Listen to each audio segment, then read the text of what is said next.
The 7 Years' War cost the British an incredible amount of money. England wanted to pay off the debt accrued, and they wanted the colonists to aid in that endeavor. After all, the land fought for was land that would allow the colonists to grow, expand, and prosper. It's only fair that the colonists share the burden. At least that's how the British saw it. The Proclamation Line was the first of a series of acts by the British government that angered colonists. From the British point of view, each act was justified as a proper method for protecting its colonial empire and making the colonies pay their share of cost for such protection. From the colonists' point of view, each act represented an alarming threat to their cherished liberties and long established practice of representative government. As we know, the 7 Years' War ended the period of salutary neglect. The British were present throughout the colonies during the war and were witness to the acts of smuggling and disregard of the Navigation Acts.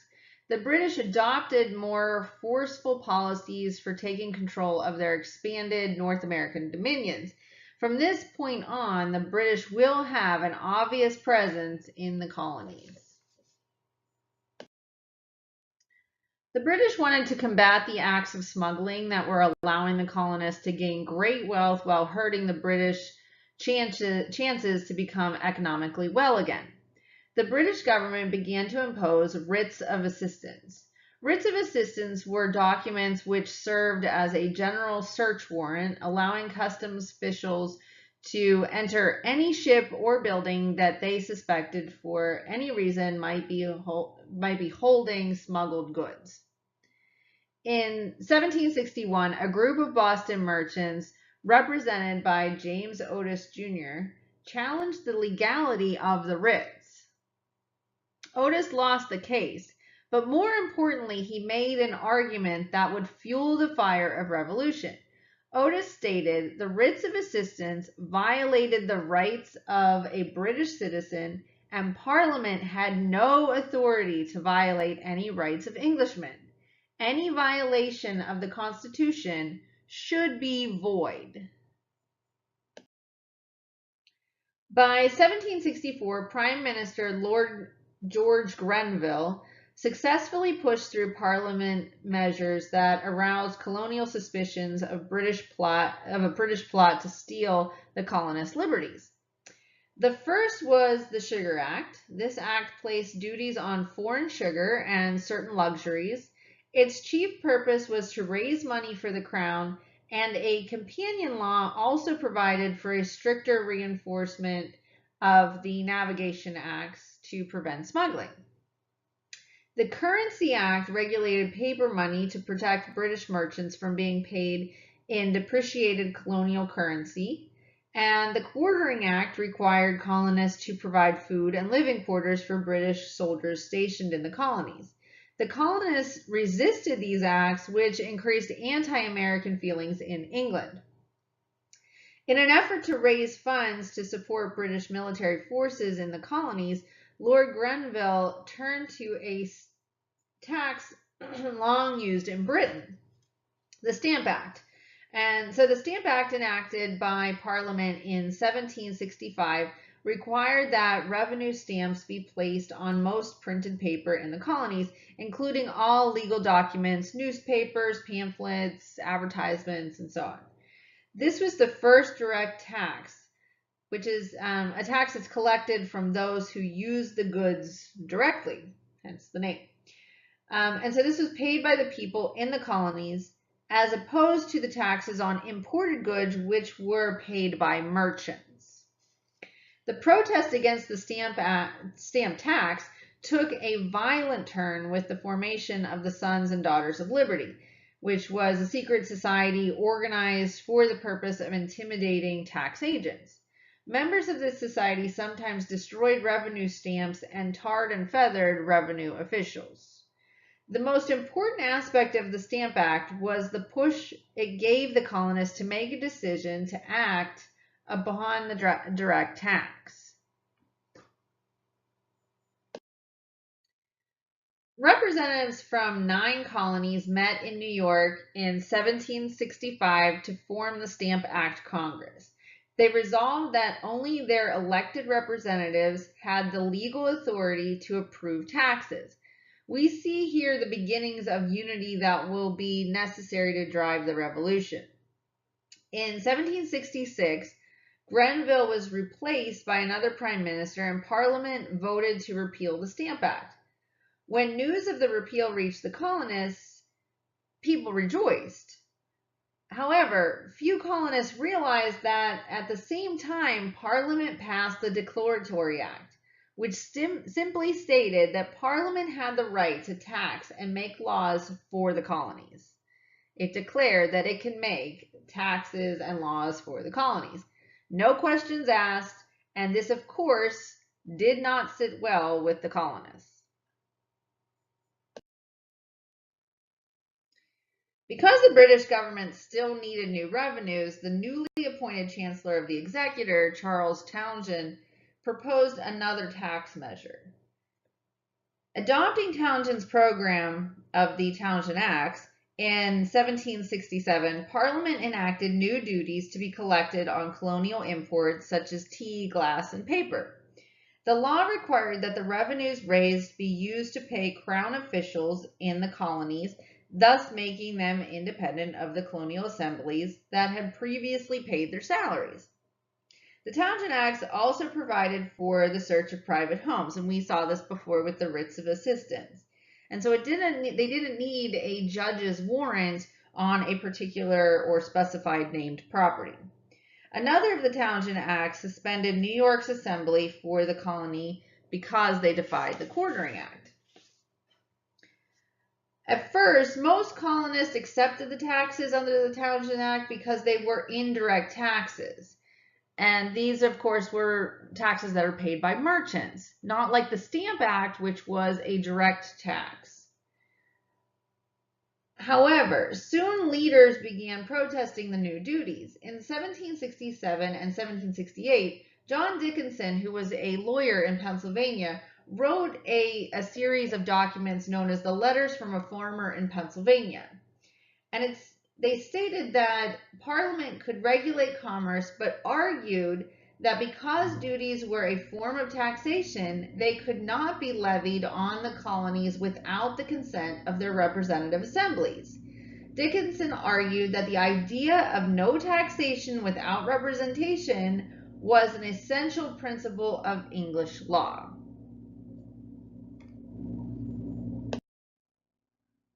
Boycotts against British imports were the most effective form of protest. It became fashionable in the colonies in 1765 and 1766 for people not to purchase any British goods. Faced with a sharp drop in trade, London merchants put pressure on Parliament to repeal the controversial Stamp Act. So by 1768, the second non-importation movement saw the colonists boycotting tea and women conducting spinning bees in order to spin their own thread, just as a few examples. Riots also were conducted against customs agents. John Hancock's ship, the Liberty, was boarded and searched for smuggled goods. Hancock was fined 13 times more than the evaded taxes on the smuggled goods. Soon after, Boston saw 4,000 British troops converge on the city, creating a presence that would last until the early 1780s. The colonists are 2 inches taller and far healthier than those they left behind in Europe. The Puritans average 8 children, and they are twice as likely to survive to adulthood. They are 20% richer and pay only a quarter of the taxes of those in England. Many still think of themselves as British, but each generation grows further from its roots. Nowhere more so than Boston. May 9th, 1768. 7 generations after John Rolfe's first tobacco harvest, the British want a bigger piece of the action.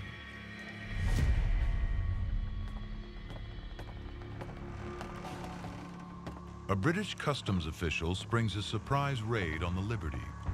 a ship belonging to John Hancock, one of the richest men in Boston. But Hancock's crew has other ideas.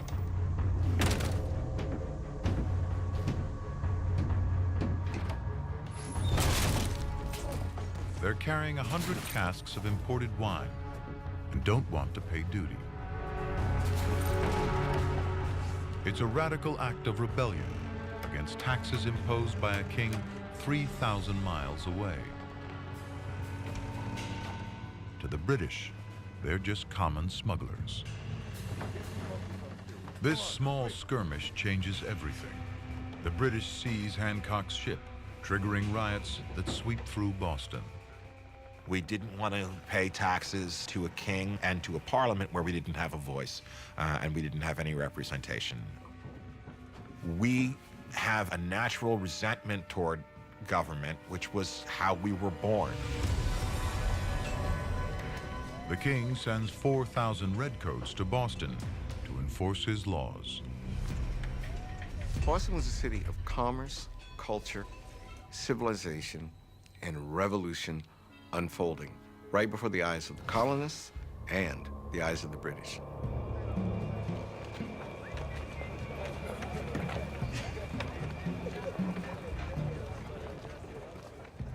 October 1768. British soldiers clamped down on Boston, a port crucial to the British Empire and a hub of global trade and commerce.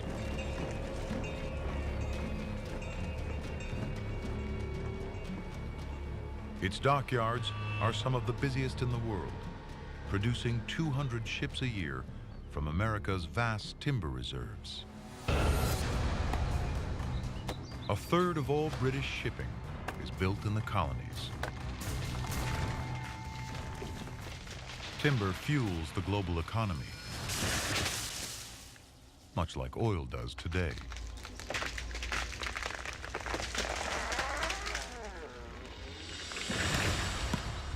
Across New England, marks identify the tallest, strongest trees selected by the Crown for British ships. England has lost most of its forests. It wants American wood.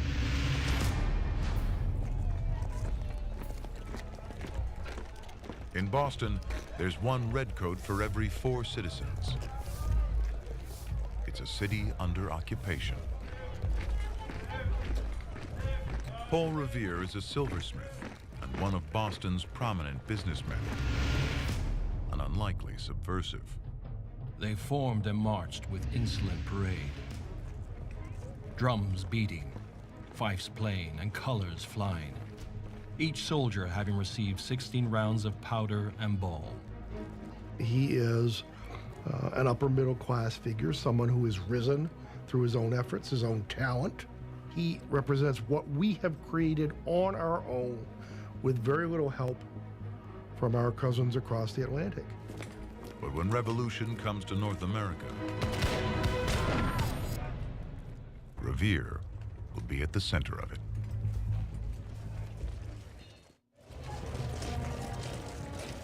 Boston and the 13 colonies are an economic powerhouse, critical to Britain.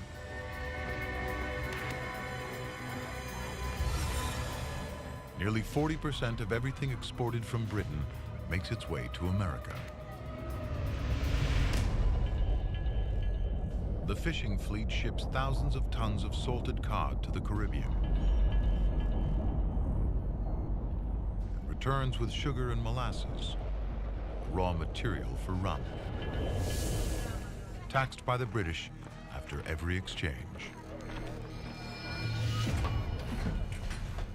In Africa, rum is the currency used to purchase the most profitable cargo of all.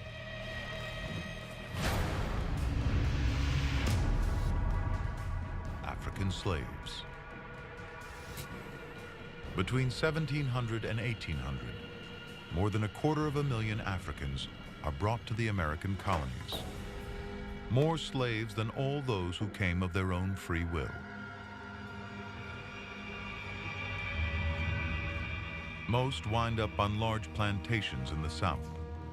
But they're also critical to the economy of the North. 10% of Boston's population is black. Boston is a melting pot, and tension is building. Nobody likes invaders in their homes. To have people here, foreigners on your soil, is a great incentive for people to fight. March 5th, 1770. After 3 days of unrest, an angry mob roams the streets. Hundreds of men who lost their jobs and blame the British gather on King Street and face off against 8 redcoats with orders not to fire. What's about to happen will change America forever. A 17-year-old wigmaker's apprentice, Edward Garrick, lights the fuse.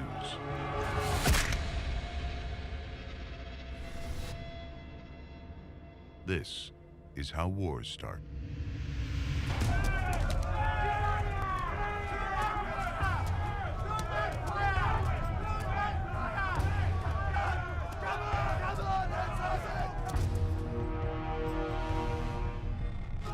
Private Hugh Montgomery is hit with a club.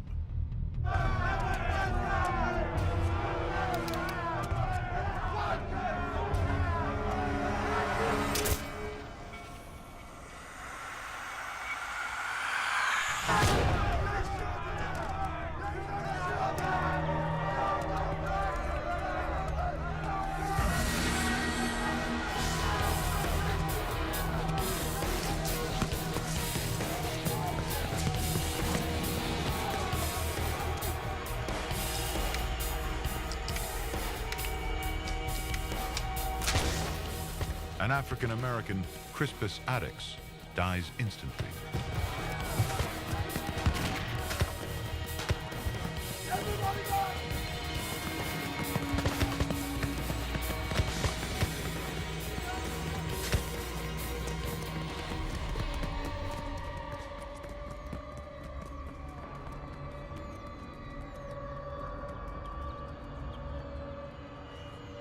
When the smoke clears, 4 more are dead. How Boston reacts will change the course of history. Silversmith and political radical Paul Revere captures the moment British soldiers kill 5 colonists in the streets of Boston. His engraving will fuel the fires of revolution as outrage spreads across the 13 colonies. Unhappy Boston, see thy sons deplore, thy hallowed walks besmeared with guiltless gore, whilst faithless Preston and his savage bands with murderous rancor stretch their bloody hands.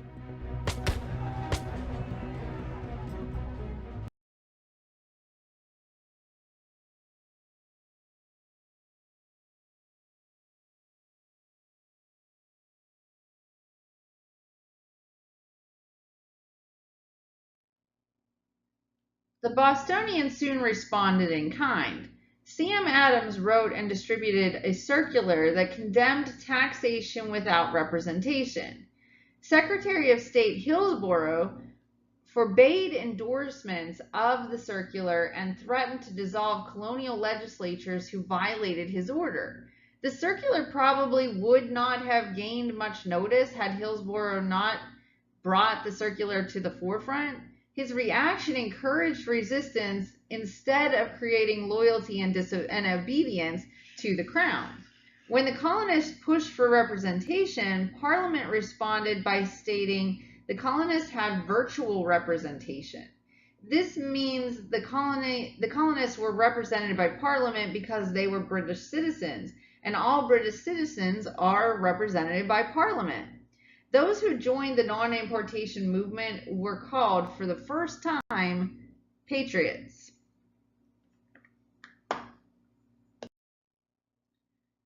Okay, so for the final question, take this time to further research what no taxation without representation really meant to the colonists.